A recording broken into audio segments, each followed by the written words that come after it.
जय श्री कृष्णा, राधे राधे, जय श्री राम। आप सभी को सीता नवमी की हार्दिक शुभकामनाएं। सनातन धर्म में सीता नवमी को बहुत ही शुभ माना जाता है। यह पर्व देश भर में बहुत ही धूमधाम से मनाया जाता है। इसे जानकी जयंती के नाम से भी जाना जाता है। धार्मिक मान्यताओं के अनुसार इसी दिन माता सीता धरती पर अवतरित हुई थी। माता सीता को जानकी, मैथिली, सिया आदि नामों से भी जाना जाता है। इस दिन विवाहित महिलाएं अपने पति की लंबी आयु के लिए व्रत रखती हैं और विधि विधान के साथ पूजा अर्चना करती हैं। वैदिक पंचांग के अनुसार वैशाख माह के शुक्ल पक्ष की नवमी तिथि की शुरुआत 5 मई को सुबह 7:35 पर होगी। वहीं तिथि का समापन अगले दिन 6 मई को सुबह 8:38 पर होगा। उदया तिथि के अनुसार इस साल सीता नवमी का व्रत 5 को रखा जाएगा और पंचांग के अनुसार सीता नवमी के दिन पूजा का जो शुभ मुहूर्त है उसकी शुरुआत सुबह 10:58 से लेकर दोपहर 1:38 तक रहेगी।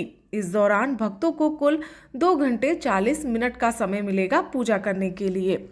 और सीता नवमी के दिन पूजा करने के लिए हमें ब्रह्म मुहूर्त में उठकर स्नान करना चाहिए और स्वच्छ वस्त्र धारण करने चाहिए। पूजा स्थल को साफ करके वहां रंगोली बनाएं और फूलों से सजाएं और फिर माता सीता, श्री राम, लक्ष्मण जी और हनुमान जी की मूर्ति या चित्र को स्थापित करें।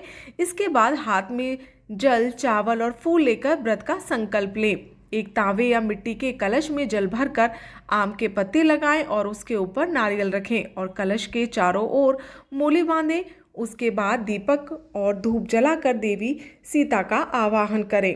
ओम श्री सीताय नमः इस मंत्र का जाप करें और पुष्प अर्पित करें। फिर माता सीता की प्रतिमा को पंचामृत से स्नान कराएं और फिर शुद्ध जल से साफ करें। माता सीता की प्रतिमा को सुंदर वस्त्र, आभूषण और फूलों से सजाएं। चंदन, कुमकुम, हल्दी, अक्षत, पुष्प, फल और नवेद आदि अर्पित करें। इसके बाद सीता नवमी की कथा पढ़ें और आरती कर पूजा को संपन्न करें।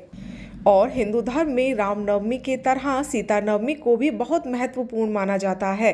खास यह दिन विवाहित महिलाओं के लिए बहुत महत्वपूर्ण होता है। धार्मिक मान्यताओं के अनुसार इस दिन भगवान राम और माता सीता की पूजा करने के साथ व्रत का पालन करने से वैवाहिक जीवन में सुख समृद्धि बनी रहती है। वहीं माता सीता को पूजा के दिन श्रृंगार की सभी सामग्री अर्पित करने से अखंड सौभाग्य का वरदान मिलता है।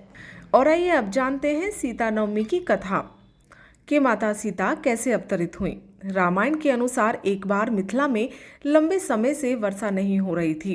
इस बात को लेकर राजा जनक बेहद चिंतित हुए। उन्होंने इस विषय को लेकर ऋषि मुनियों से विचार विमर्श किया और समस्या का समाधान का अनुरोध किया। ऐसे में ऋषि मुनियों ने राजा जनक को खेत में हल चलाने की राय दी। ऋषि मुनियों ने कहा कि यदि राजा जनक आप ऐसा करेंगे तो इंद्र देवता की कृपा अवश्य बरसेगी। राजा जनक ने ऋषि मुनियों के आदेश का पालन कर वैशाख माह के शुक्ल पक्ष की नवमी तिथि के दिन खेत में हल चलाया। इस दौरान उनके हल से कोई वस्तु टकराई। यह देख राजा जनक ने सेवादारों से उस जगह को खुदाई करवाई और उस जगह की खुदाई के दौरान उन्हें एक कलश मिला जिसमें एक कन्या थी। राजा जनक ने उन्हें अपनी पुत्री मानकर उनका पालन पोषण किया। राजा जनक ने उस कन्या का नाम सीता रखा और तभी से हर वर्ष वैशाख मास के शुक्ल पक्ष की नवमी तिथि पर सीता नवमी का पर्व मनाया जाता है। तो ये है सीता नवमी से जुड़ी कुछ जानकारी। आशा करती हूँ कि आपको ये जानकारी अच्छी लगी होगी। हरे कृष्णा, जय श्री राम।